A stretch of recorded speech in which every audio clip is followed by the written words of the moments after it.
Alright, I have it all written down and whatnot because I will be all over the place for this video. If I didn't have it written down. Alright. This video is very serious. If you don't want to watch, then please exit the video. Alright, before I get into this event that happened, I'd like to say, do not let anyone bring you down or let them treat you badly. If someone constantly calls you names and puts you down, they are not truly your friend and they do not care about you. Even if they say, yes, I care, I love you, I'm sorry. No. No matter what. Because if they did care and whatnot, they wouldn't be doing or saying anything to purposely hurt you. Or you question yourself and your very existence on this earth. Especially if they say something, then say sorry, and then say the same thing. Yeah. So let's get into this event. It was with my ex. I will call him Bob.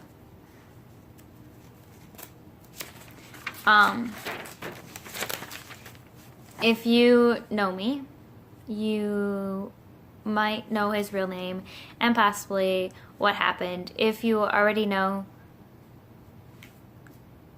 you don't have to continue watching.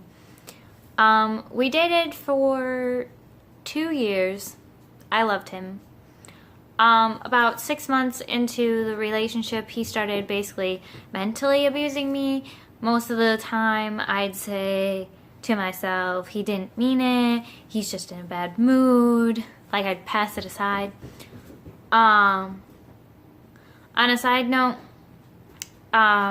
he is bipolar. I'm not just saying that.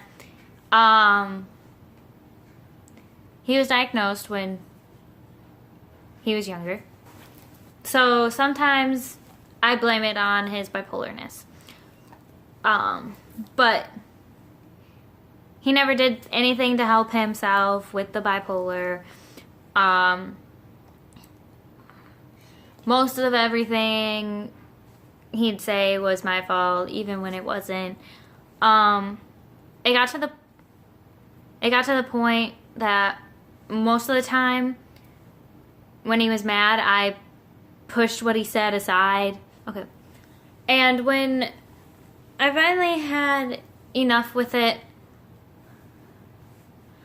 I would say something back and it would make it worse, which by then we had been together for a year or so.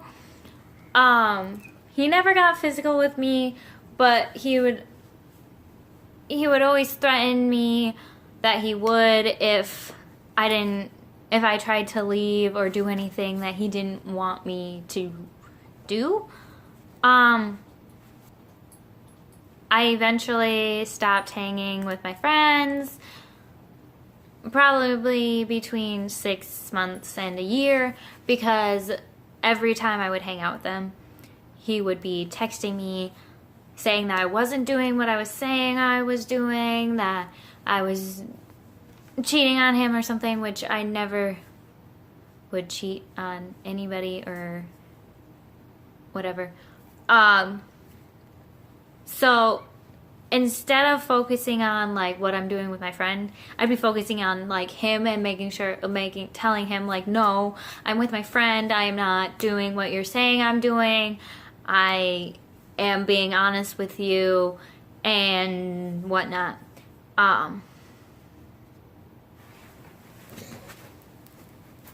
And it got to the point where he was constantly saying that I wasn't doing what I was saying I was doing when I was hanging out with somebody.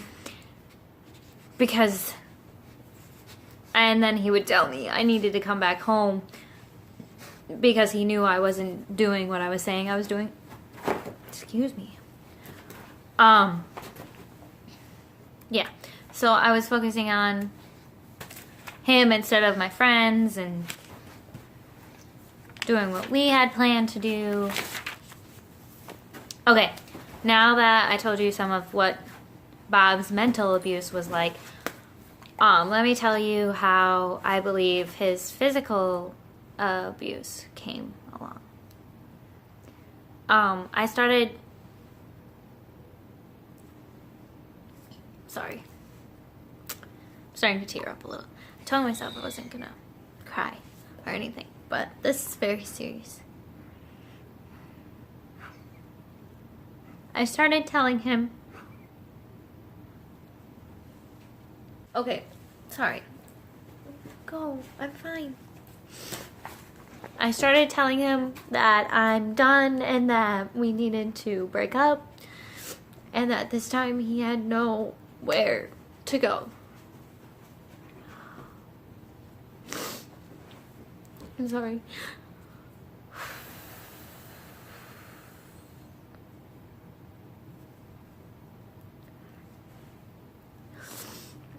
At this time, he had nowhere to go, and he was living with me and my dad's, which he was not even supposed to be there, which you would think he'd be grateful of me and not be rude or try to make me do everything.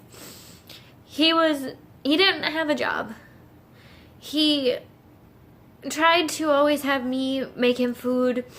When I told him he could make it himself, he would say if I didn't make him food, he would hit me.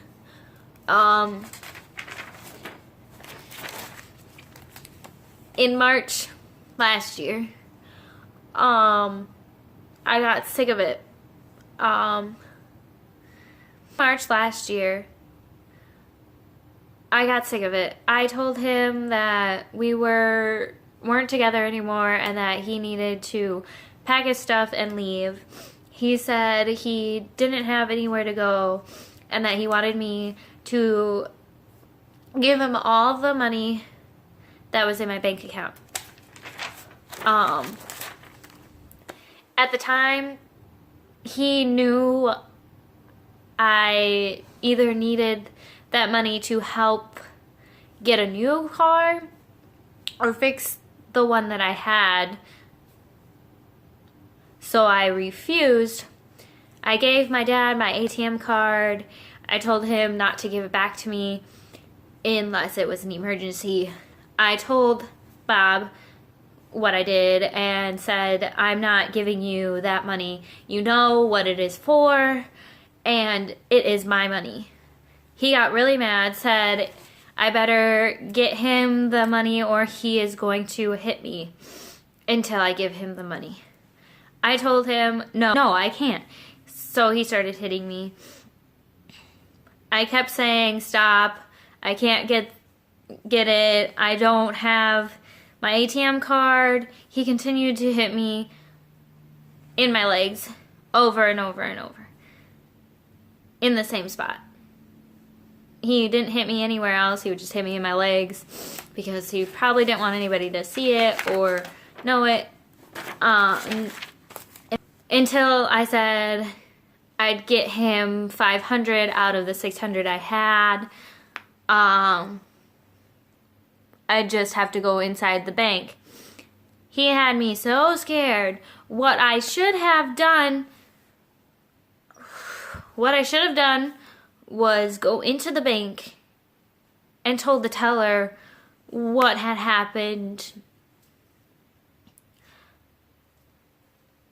Sorry.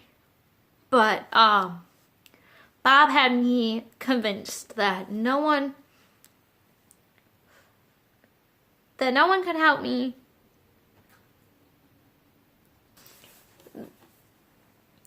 And if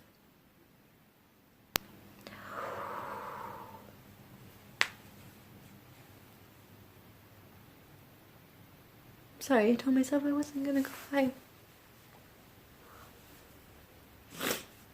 This happened almost a year ago. Almost. I remember the exact date. It was March 30th. But Bob had me convinced that no one could help me, and that if he wanted to, or that if he went to jail, he would get out, come find me or any of my family, and kill or hurt them. That's what I had in my mind. That's how he made me think. So I just got the 500 out. I don't know why I didn't just tell the teller. But so I got the 500 out. Bob told me not to tell anyone what had happened. Which is another reason why I say that's why he hit me in my legs, because you can't really see it. Then he and his friend that took us to the bank dropped me off at work. My good friend that I worked with at the time, I had told her what had happened. She told me to call the cops on him, and I refused to. I told her I couldn't.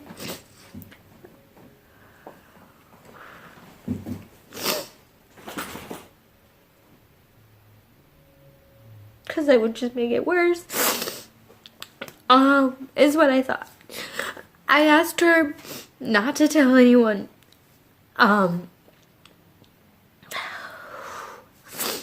When she took me home,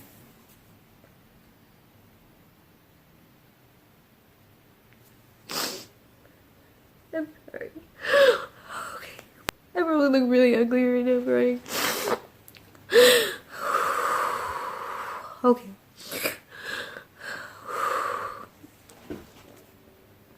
She took me home after work.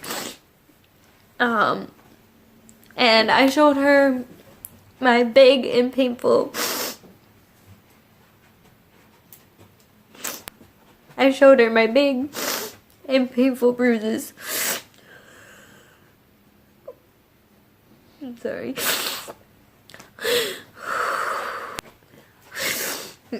Okay.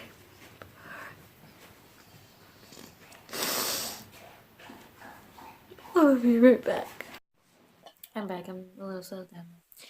Okay, so she took me home after work. I showed her my big, painful bruises. She told me to take pictures of them, so if he does it again, I have proof of the first time. I did take pictures of them, and I put them under my private mode so that Bob couldn't see them. I didn't let Bob sleep in my bed or touch me, even when he said he was sorry and that he would never do that again. And he didn't know what he was thinking. He was also crying when he was saying this. He ended up doing it again. I believe a total of 3 or 4 times. And then in May, yes, May, I lived in fear for 3 months and finally found a window of an opportunity. I was looking throughout that whole time for a window of opportunity because I had my friend that I had told, and I kept telling her like when it would happen and whatnot. She kept telling me that I needed to go to the cops, or else he could end up killing me. Yeah. So I had her telling me that I needed to go to the cops and everything, and I was like, okay, well, I'll look for a window whenever I can. I finally found the window. of opportunity. I was paying our phone bill. He started texting me, threatening me that he was going to beat me up when I got home because he was hungry and he wanted food. I finally decided to do something. I went to the courthouse. I filled out a restraining order request. Before I went home from the courthouse, I called the cops. I was borrowing my dad's truck. He had to go to work. I texted him. I know Bob would hear if I called my dad. But my dad ended up calling me and asking why I'm getting a restraining order. I said, I'll explain later. So in the end, I was granted the restraining order. I haven't heard or seen, but haven't really heard since or seen him. It was a lot easier than what I thought it was going to be. It was a lot easier to have the help of the cops and the court. After everything was done, I wish I had called the cops the first time it had happened and told the teller what was going on at the bank. My advice to anyone that has someone abusing them, whether it is mental or physical, tell someone. Find your window of opportunity and do something about it. If you don't find a window, make your own window. Tell him you're going to the store just to go grab something, to do something, or say, if you have a job, say you're going to work and call in, tell them what's going on, then go to the courthouse, tell the cops, and whatnot. Yeah. I thought this guy loved me and that he would eventually change and eventually stop abusing me. But he didn't stop.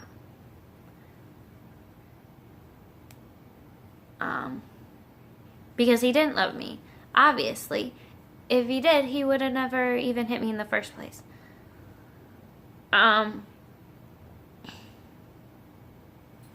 He might have loved me in his own twisted way. But if he really did, like I said, he wouldn't do what he did. More advice to anyone is, if someone is physically abusing you, just do something about it, please. Because if they do it once, they are more likely to do it again.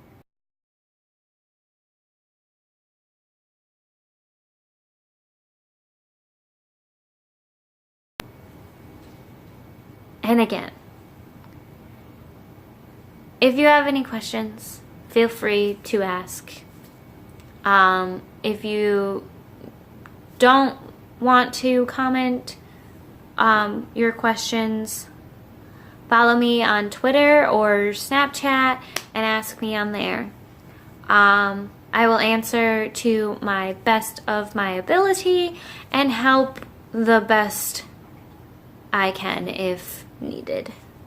My life has been so much better without him in it. I'm not so stressed anymore. I have actually gained more weight. Well, obviously I'm gaining weight. I'm pregnant. But, yeah. So, if you or your friend is being mentally or physically being abused, and you haven't told anyone, go tell someone. It's good to have someone to support and like talk you through it and tell you you need to go to the authorities and have them have something done about it. I only had the pictures from the first time that he ever hit me, because the other times he never really actually, well, he did hit me, but it wasn't like a big bad bruise. And you really couldn't tell that it was like physical abuse. But the only picture and proof that I had of him physically hitting me was the first time he did it. And that was, you have to file the abuse report within 28 days or else they don't, they won't do anything about it. So, if you're being abused and you have like bruises on you, take pictures of it and tell someone before that 28-day period, or else they won't get charged for anything of the abuse. Bob did not get charged with anything of the abuse. So, that's my advice, and that's my story. It is all true, and I'm sorry for crying. It was a very scary time and very hurtful time, and I'm in a way better place now. Way better relationship now. Alright, well, I hope that if any of you are getting physically and mentally abused, you do something about it, and that it stops and you get away from that person forever. I hope, because I only got 3.5 years. I'm hoping he doesn't try to contact me after that 3.5 years. If he does, I may end up just going and renewing the restraining order. Yeah. Alright. I will see you in my next video. So,